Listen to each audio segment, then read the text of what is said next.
우리가 신앙생활 하면서 자주 듣고 또 자주 하는 말 중에 하나가 믿는다라는 말이죠. 믿음이라는 말. 신앙생활에서 믿음은 굉장히 중요합니다. 믿음이 왜 중요한가 하면 믿음이 곧 구원과 연결되기 때문에 그렇죠. 우리가 성경은 우리가 마음으로 믿어 의에 이르고 입으로 시인하여 구원에 이른다 이렇게 말씀합니다. 그러니까 믿음이라는 것은 우리의 구원, 우리의 영생과 반드시 연결되어 있는, 그러니까 우리가 생명과 구원을 얻기 위해서는 믿음이 꼭 있어야 된다 이렇게 말씀하는 것이죠. 그래서 성경에 보면 믿음에 대한 얘기가 굉장히 많이 나옵니다. 예수님도 믿음에 대해서 참 많이 이야기하시죠. 때로는 제자들에게 믿음이 적다라고 말씀하기도 하고요. 또 믿음이 없는 자가 되지 말라고 그러기도 하고요. 또 백부장에게는 이만한 믿음을 보지 못했다 이야기하기도 하고요. 또 어떤 자들에게는 믿음이 너를 구원하였다 이렇게 말씀하기도 하십니다. 그 외에도 수많은 믿음에 대한 이야기들이 성경에는 있지요. 그러다 보니까 신앙생활을 하는 우리들도 믿음에 대한 관심이 많이 있습니다. 그래서 성도님들과 이야기를 하다 보면 모두가 동일하게 생각하는 것이 믿음이 좀 더 좋으면 좋겠다, 믿음이 더 좀 나았으면 많았으면 좋겠다, 이런 바람들이 있습니다. 스스로 믿음 좋다고 하는 사람은 별로 없죠. 그래서 대부분 믿음이 연약하다고, 부족하다고 고백합니다. 맞습니다. 우리에게는 이 믿음에 대한 소망이 있어야 됩니다. 늘 믿어도 더 잘 믿고 싶고 주님을 더 많이 알고 싶고 더 분명하게 믿고 싶은 이 열망이 우리 가운데 있어야 건강한 믿음이라고 말할 수 있습니다. 근데 흔한 일은 아니지만 제가 간혹 가다 보면 스스로 믿음이 괜찮다고 말하시는 분들을 만날 때가 있습니다. 정말 그렇게 말하는 분들도 있고요. 그렇게 말은 안 하지만 대부분 보면 내 믿음 정도면 괜찮지 않습니까? 이런 생각을 가지고 있는 분들을 만날 때가 있습니다. 괜찮은 믿음, 좋은 믿음이 어떤 기준을 따라서 그렇게 하는가에 따라 다를 수는 있지만 스스로 열심히 있다고 여긴다고 해서 그 믿음이 꼭 좋은 믿음이다 이렇게 말할 수는 없습니다. 오히려 내 믿음이 좀 괜찮은 거 아니냐, 이 정도면 되지 않았느냐라는 생각을 가진다면 성경적으로는 그것이 오히려 좋지 않은 믿음이라고 이야기합니다. 스스로 내 믿음이 괜찮지 않나, 이 정도면 됐지 않나 라고 생각한다면 오히려 그 믿음이 건강하지 못한 믿음의 증거라고 생각하시면 됩니다. 또 어떤 분들은요, 이 믿음에 대해서 별로 관심이 없는 분들이 있어요. 신앙생활은 하는데 그저 주일 예배 참석하고 헌금하고 그러면 다 된 거 아니냐, 믿음의 도리를 다한 거 아니냐 이렇게 생각합니다. 신자의 신앙생활을 마치 의무처럼 생각해서 그 책임만 다하면 그러면 신앙이 좋은 거 아니냐 이렇게 생각하는 분들이 있다는 거죠. 그래서 적당한 선에서 믿음을 또 신앙생활을 제한합니다. 이 정도까지만 하면 되지 않느냐라는 생각으로 더 깊은 믿음으로 나아가는 것에 대해서 무관심하다는 것이죠. 이런 믿음도 건강한 믿음이라고 말할 수 없습니다. 어쨌든 대부분의 사람들은 이 더 나은 믿음, 더 좋은 믿음, 더 나은 신앙생활을 위해서 고민하고 결단하고 어떻게 하면 내가 더 좋은 믿음이 될 수 있을까 알고 싶어하고 배우고 싶어하는 마음들이 있지요. 그래서 좀 더 좋은 믿음을 얻기 위해서 애쓰기도 합니다. 그런 생각들 가운데 이제 저도 그랬는데요. 제가 중고등학교 때 아마 그런 생각들을 한 적이 있어요. 내 믿음이 좀 더 좋아지면 좋겠다라는 생각에서 어떤 마음이 드는가 하면 나도 성경에 나오는 예수님의 제자들처럼 또 예수님 당시의 사람들처럼 예수님께 직접 말씀을 듣고 배우고 또 예수님이 행하는 기적을 같이 보고 그 자리에 있으면 내 믿음이 정말 좋아지지 않을까, 더 좋은 믿음을 가지고 살 수 있지 않을까, 그런 생각입니다. 아마 여러분 중에도 그런 생각을 해보신 적이 있으시리라고 생각을 합니다. 막 물이 포도주로 변하고 이 병자들이 막 나음을 고침을 받고 귀신이 쫓겨나고 오병이 얼어 5천 명이 먹고 막 이런 기적들, 죽은 나사로가 살아나는 기적들 옆에서 보면 그러면 내가 믿음이 없던 믿음도 생기지 않을까, 그런 마음이 있는 거죠. 그리고 지금보다는 내가 더 잘 믿지 않을까, 그런 마음. 그런데 성경에 보면요, 우리의 이런 기대와는 전혀 다른 결과를 이야기합니다. 우리 지금 요한복음을 계속 이제 읽어오고 있는데요. 지금까지 요한복음은 예수님이 행하신 7가지의 표적들을 통해서 예수님이 하나님이시라는 것을 보여주고 있습니다. 예수님도 자신에 대해서 나는 무엇이다 이렇게 선언하시면서 예수님이 누구인가를 알게 하셨죠. 자, 그런데 예수님의 이런 표적과 말씀을 보고 들은 유대인들의 반응은 주님을 믿지 않는 것이었다 하는 겁니다. 많이 봤는데도 안 믿는 겁니다. 그래서 오늘 본문 37절에 보면 요한이 이렇게 이야기합니다. 이렇게 많은 표적을 그들 앞에서 행하셨으나 그들이 믿지 아니하니. 참 실망스러운 결과죠. 예수님이 하신 일인데, 예수님이 기적도 행하시고 말씀도 가르치고 직접 알려주시기도 했는데 어떻게 이럴 수 있는가 하는 거죠. 우리는 그 중에 한두 개만 봐도 더 잘 믿을 것 같은데, 더 열심히 믿을 수 있을 것 같은데 그들은 아예 믿지 않았다라는 겁니다. 이 말씀을 보면 우리가 깨닫게 되는 것은 기적이 믿음을 갖게 하는 것은 아니라는 겁니다. 우리는 보면 잘 믿을 것 같지만 본다고 믿는 게 아니라는 것이죠. 물론 기적이 신앙생활에 도움이 되기는 합니다. 그러나 기적을 본다고 믿음이 생기거나 믿음이 자라는 것은 아니라는 것이죠. 오히려 성경은 믿음은 들음에서 난다고 이야기합니다. 그렇죠. 믿음은 들음에서 난다. 그리고 들음은 그리스도의 말씀에서 비롯된다고 로마서 10장 17절에서 말씀하죠. 그러니까 예수님의 말씀을 듣는 것, 예수님에 대한 말씀들을 듣는 것에서 믿음이 생겨나는 겁니다. 그러니까 기적이 아니라 말씀으로 인해 주님을 알게 되고 주님을 믿게 되고 주님을 만날 수 있다 하는 것이죠. 자, 어쨌든 이 본문은 이런 수많은 기적에도 불구하고 믿지 않는 유대인들의 반응을 전하고 있습니다. 이렇게 많은 표적을 그들 가운데 행하셨으나 그들이 믿지 않았다. 이 말씀. 근데 이 말씀을 지금 적고 있는 요한이나 제자들에게도 쉽게 이해가 되지 않는 상황이었다는 것이죠. 우리도 그렇잖아요. 우리는 더 잘 믿을 것 같은데 어떻게 믿지 않을 수 있는가? 더군다나 이제 주님은 이 사건 이후로 더 이상 사람들에게 말씀을 가르치지 않습니다. 36절에 보면 주님은 그들을 떠나가서 숨으신다 이렇게 이야기하죠. 그리고 13장 넘어가 보면 이제는 더 이상 사람들 앞에서 말씀을 가르치거나 전하지 않습니다. 이전에는 성전에서 가르치시기도 하고요. 사람들을 모아놓고 말씀을 전하기도 하셨는데 13장부터는 사람들이 아니라 제자들에게만 가르치십니다. 그러니까 많은 사람들, 불특정 다수를 대상으로 말씀을 전하시는 것은 여기가 마지막이라는 것이죠. 그래서 오늘 본문에 나오는 35절과 36절 상반절은 어떻게 보면 예수님께서 많은 사람들에게 가르쳐 주시는 마지막 말씀이라고 할 수 있습니다. 우리 한번 볼까요? 35절, 36절 상반절 말씀 한 목소리로 같이 읽어보겠습니다. 예수께서 이르시되 아직 잠시 동안 빛이 너희 중에 있으니 빛이 있을 동안에 다녀 어둠에 붙잡히지 않게 하라. 어둠에 다니는 자는 그 가는 곳을 알지 못하느니라. 너희에게 아직 빛이 있을 동안에 빛을 믿으라. 그리하면 빛의 아들이 되리라. 이것은 예수님의 마지막, 그러니까 대중들을 향한 마지막 말씀이자 마지막 초대라고 할 수 있습니다. 이제 본문에 우리가 지금 43절까지 읽었지만 44절부터 50절까지 말씀을 보면 비슷한 내용의 말씀을 다시 반복합니다. 빛이신 주님이 이 땅에 계실 때에 믿으라는 간곡한 메시지가 담겨 있죠. 왜냐하면 이제 곧 주님은 십자가를 지시고 죽으실 것이기 때문에 아직 빛이 있는 동안에 빛을 믿어서 빛의 아들이 되라고, 아직 기회가 있을 때에 주님 말씀을 듣고 주님을 믿는 자가 되라고 이야기하시는 겁니다. 간곡한 마음의 표현이죠. 44절에 보면 예수께서 외쳐 이르시되 이렇게 나옵니다. 예수님이 큰 소리 했다는 게 별로 안 나오는데요. 몇 번 있지만 여기서도 마지막 말하자면 간곡한 의지의 말씀 표현이라고 볼 수 있습니다. 자, 그런데 이런 주님의 말씀에도 대부분의 유대인들은 믿지 않습니다.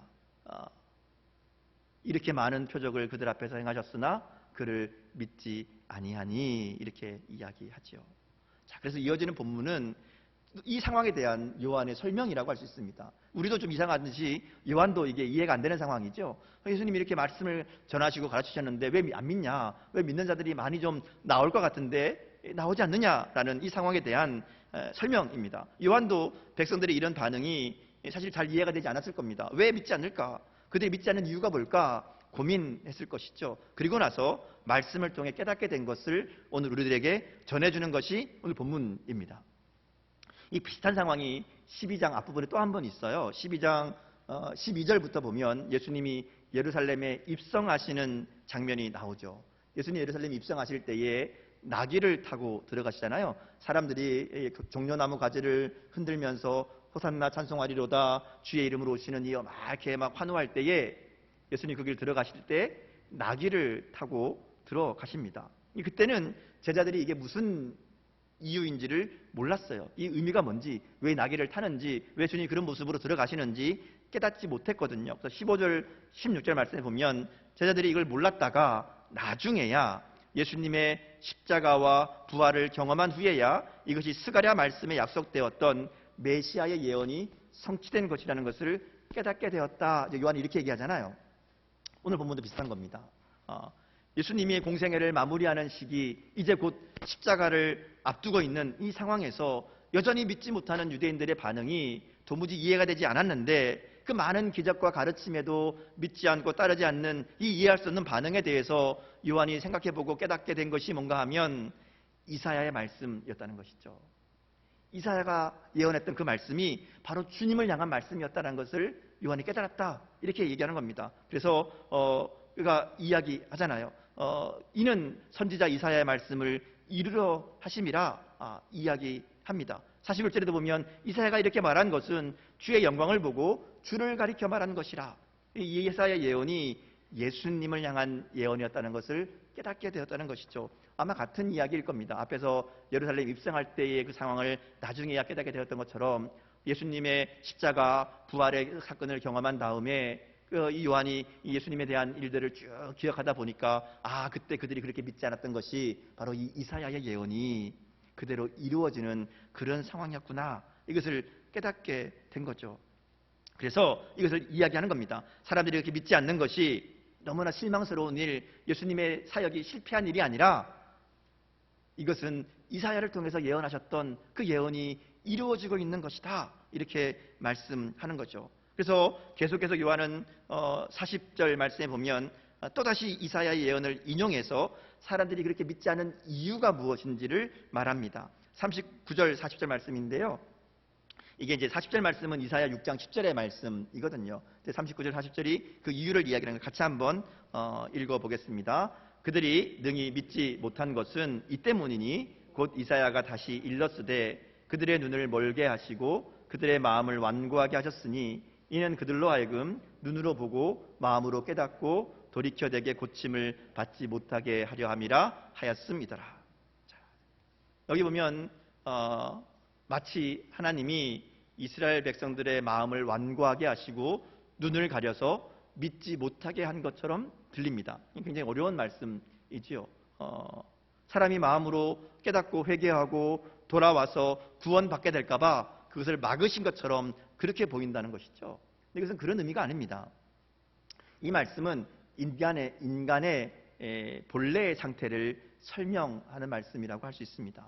타락한 인간은, 죄를 지은 인간은 그 마음이 완악해서 하나님의 말씀을 듣기 싫어하죠. 하나님의 말씀을 깨달아도 순종하지 않고요, 또 좋아하지도 않습니다. 사람의 마음이 이렇게 굳어지면 눈이 멀어지게 되고 마음도 완고하게 되고 결국 하나님으로부터 멀어지게 된다는 것이죠. 사람이 그렇게 되어 있다는 겁니다. 그래서 하나님이 특별히 그들을 완고하게 만들거나 그들의 눈을 막는 것이 아니라 그냥 내버려 두셨다, 이렇게 이야기합니다.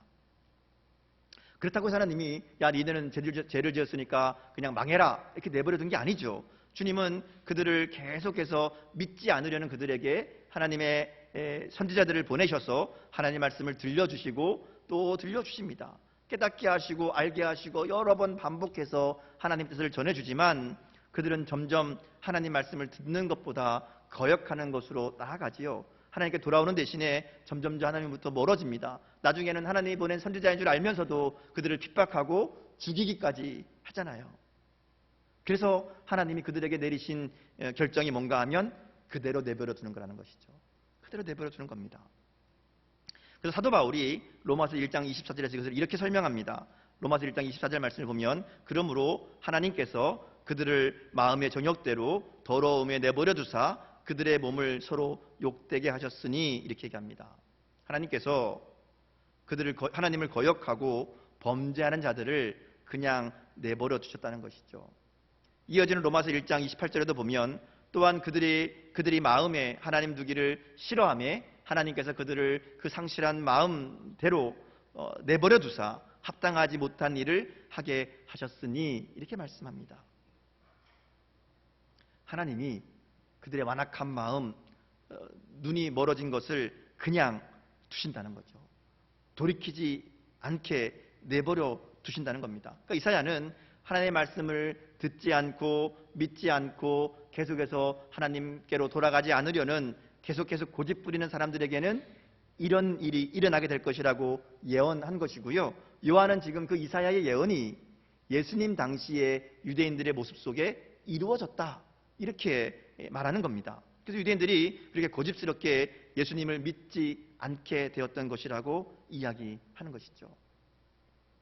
근데 우리가 여기서 오해하면 안 되는 것이 하나님이 일부러 하나님을 믿고자 하는 사람도 하나님을 알고자 하는 사람도 그 마음을 완악하게 하시고 그 눈을 멀게 하시고 깨닫고 돌이키는 마음을 막으시는 것이 아니라는 겁니다. 하나님이 이렇게 하시는 것은 하나님을 거절하는 자들입니다. 하나님의 말씀을 듣지 않는 자들, 그들을 그 완악함에 그대로 내버려 둔다는 것이죠. 유대인들은 너무나 오랫동안 고의적으로 그리고 고집스럽게 하나님의 말씀을 듣지 않았다 하는 겁니다. 그들에게 많은 기회가 있었음에도 불구하고 그 마음을 돌이키지 않은 겁니다. 하나님의 아들이 직접 오셔서 수많은 표적들을 행하시고 말씀을 가르쳤음에도 불구하고 믿지 않았다는 것이죠. 그래서 하나님 그들을 그냥 내버려 둔다 이렇게 말씀하는 겁니다. 그래서 그들이 믿지 않는다라는 거죠. 오늘 이 말씀은 우리의 믿음을 돌아볼 때 아주 중요한 깨달음을 줍니다. 하나님 말씀에 대한 무감각하고 불순종하는 마음이 우리의 믿음을 가로막는 장애물이 된다는 것이죠. 우리가 하나님의 말씀을 대할 때에 하나님의 말씀을 듣지 않으려고 하는 것이나 하나님 주시는 깨달음을 무시하는 것이나 말씀에 불순종하는 것은 처음에는 그다지 위험해 보이지 않습니다. 말씀을 듣고 순종하지 않아도 말씀을 듣고 내가 돌이키지 않아도 별 문제가 일어나지 않습니다. 그래서 하나님의 말씀을 듣다가 내 생각이나 나의 삶과 부딪히는 부분이 있으면 그 말씀을 달게 듣고 순종하는 것이 아니라 모른 척하고 미뤄둡니다. 흘려버리죠. 못 들은 척하고 살기도 합니다. 때로는 하나님이 우리 마음 가운데 말씀으로 깨달음을 주셔도 그 깨달음에 순종하지 않습니다. 현실의 핑계를 대고 말씀은 말씀으로 삶은 삶대로 따로 살아가지요. 마음은 좀 불편할 때가 있어도 그냥 내 삶을 바꾸는 것보다는 그렇게 모른 척 그냥 살아가는 것이 훨씬 더 쉽기 때문에 그렇습니다. 자, 그런데요, 그렇게 한 번, 두 번, 세 번 말씀을 듣고도 순종하지 않고 말씀을 거역하는 또 무시하는 무관심한 이 불편한 마음을 가지고 살아가다 보면 그런 일이 반복해서 듣다 보면 더 이상 하나님 말씀이 들려지지 않습니다. 귀찮아지고 실증나기 시작합니다. 또 그 소리냐고 또 비슷한 얘기 한다고 마음을 닫아 버린다는 것이죠. 심하면요 불쾌하기도 하고요 마음이 닫혀버리는, 그래서 깊이 생각하고 조심스럽게 살아가고 깨닫고 뉘우치고 돌이키고 이런 일들이 사라지게 됩니다. 진지한 열심을 가지고 말씀 앞에 서는 것이 아니라 그저 대충 내가 해오던 대로 편안하게 큰 문제와 어려움이 없는 범위 안에서 내가 할 수 있는 그냥 적정한 선에서 신앙생활을 하려고 고집 부리게 된다는 것이죠. 그러는 사이에 우리의 눈은 점점 어두워지고 우리의 마음은 완악해져 간다는 겁니다. 그러다가 보아도 보지 못하고 들어도 깨닫지 못하는 상태가 되는 거예요. 유대인들처럼. 오늘 우리의 믿음이 그렇지 않은가 돌아봐야 됩니다. 하나님의 말씀 앞에 진지한 고민도 없고 하나님 말씀 앞에 순종하려는 열심도 없고 하나님 말씀 앞에 그저 그냥 오늘도 그냥 지나가는 소리로 들어 넘기고 만다면 우리의 눈은 점점 어두워지고 우리의 마음은 점점 완악해져 간다는 것이죠. 지금은 아무 문제 없는 것처럼 보일 수도 있습니다. 그러나 그것이 반복되면, 그것이 쌓이다 보면 오늘 유대인들의 모습이 우리의 모습이 된다는 것이죠. 여러분 어떤가요? 여러분 하나님 말씀 앞에 어떤 마음으로 살고 있습니까? 하나님의 말씀이 여러분의 삶 가운데, 여러분의 마음 가운데 움직이고 있습니까? 그 말씀에 순종하고자 하는 열심이 있습니까? 말씀 때문에 내가 달라지고 있습니까? 그렇지 않다면 오늘 우리의 마음이 유대인들과처럼 완악해져 가고 있는 것은 아닌지, 우리의 눈이 점점 어두워져 가고 있는 것은 아닌지 주님 앞에 다시 한번 우리의 믿음을 돌아봐야 될 줄 믿습니다. 또 한 가지 오늘 말씀을 통해서 믿음의 장애물이 되는 것은 사람의 영광을 사랑하는 것이라고 이야기합니다. 42절에 보면 그러나 관리 중에도 그를 믿는 자가 많되 바리새인들 때문에 드러나게 말하지 못하니 이는 출교를 당할까 두려워함이라 이렇게 얘기합니다. 그러니까 이런 상황이 벌어지게 된 이유를 사람의 영광을 하나님의 영광보다 더 사랑하기 때문에 믿지 않는다라는 것이죠. 여기 물론 믿는 자가 많대라고 얘기하지만 여기서 말하는 믿는 자는 진짜 믿는 자가 아닙니다. 믿는 것처럼 보이는 자들이지요. 요한복음에 보면 이 믿는다는 말이 이렇게 두 가지로 쓰입니다. 진짜 믿는 자들이 있고요. 우리가 앞에서 본 것처럼 믿는 것 같은데 믿지 않는 자들이 있지요. 근데 여기는 믿지 않는 모습이라는 겁니다. 믿는 것 같지만, 믿는다고 얘기하지만 드러내지 않고 온전히 따르지 않는 것은 하나님의 영광보다 사람의 영광을 더 사랑하는 것이기 때문이다 이렇게 얘기합니다. 오늘도 많은 성도가 믿기는 믿는데 자신의 믿음을 당당하게 드러내지 못하고 숨기는 것을 볼 때가 있습니다.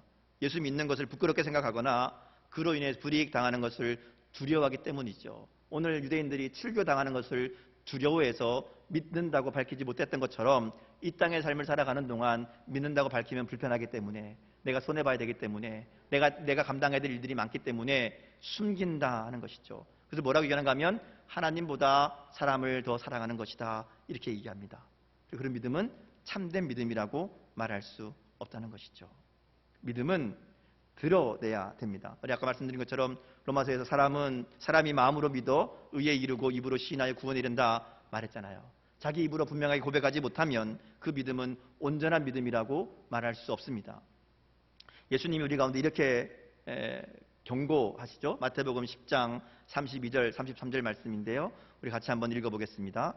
누구든지 사람 앞에서 나를 시인하면 나도 하늘에 계신 내 아버지 앞에서 그를 시인할 것이요, 누구든지 사람 앞에서 나를 부인하면 나도 하늘에 계신 내 아버지 앞에서 그를 부인하리라. 자신의 믿음을 드러내놓고 고백하지 못하는 사람은 온전한 신앙이라고 보기 어렵다는 것이죠. 믿는다고는 하지만 그 믿음 때문에 불이익을 당하거나 핍박을 당할까 두려워서 믿음을 숨긴다면 그것은 온전한 믿음이 아니라는 겁니다.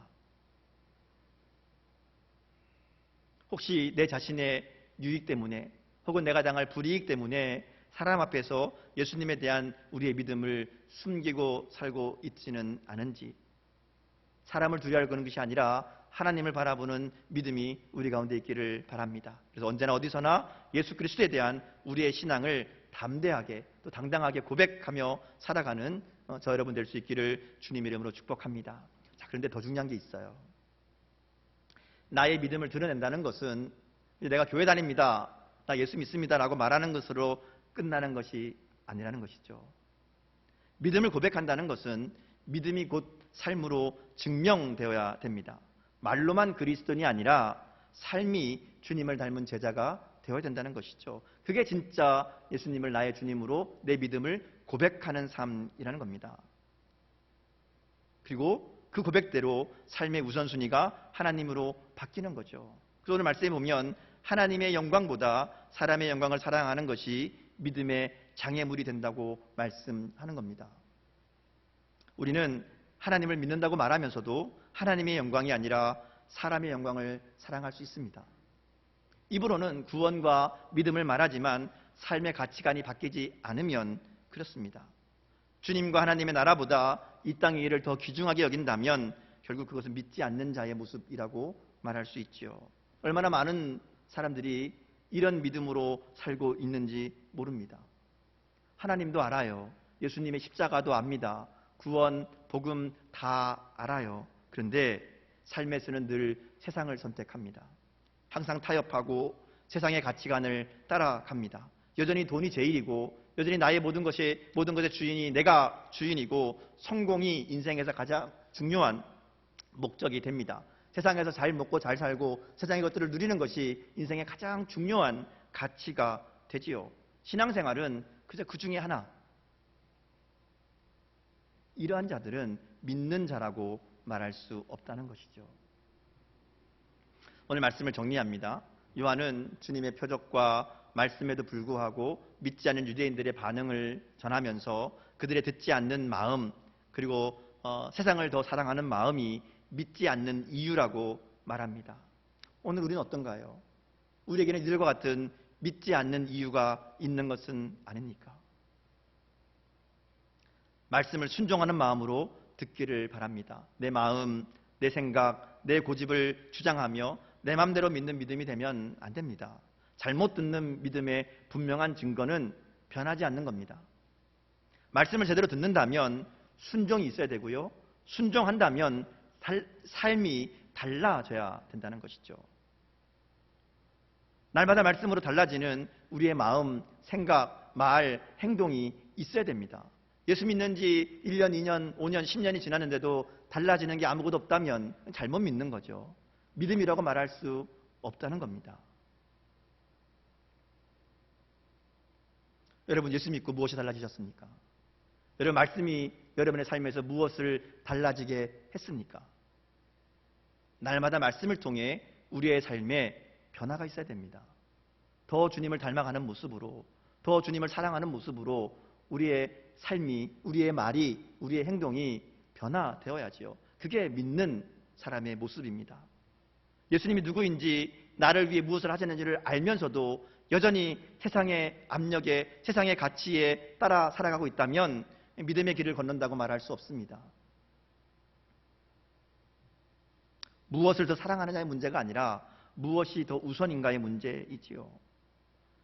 하나님이 정말 우리의 삶의 중심이라면, 예수님이 내 삶의 주인이라면, 그러면 당연히 우리가 가는 방향도 달라져야 됩니다. 삶의 모습도 달라야지요. 나만을 위한 인생이 아니라 하나님 나라를 구하는 인생이 되어야 되고요. 나를 사랑하는 인생이 아니라 이웃과 하나님을 사랑하는 인생으로 바뀌어야 된다는 겁니다. 우리의 삶에는 사람보다 하나님의 영광을 더 사랑하는 믿음의 모습이 있습니까? 오늘 말씀 앞에 우리의 믿음과 우리의 삶을 정직하게 돌아보는 은혜가 저 여러분에게 있기를 주님의 이름으로 축복합니다. 함께 기도하겠습니다.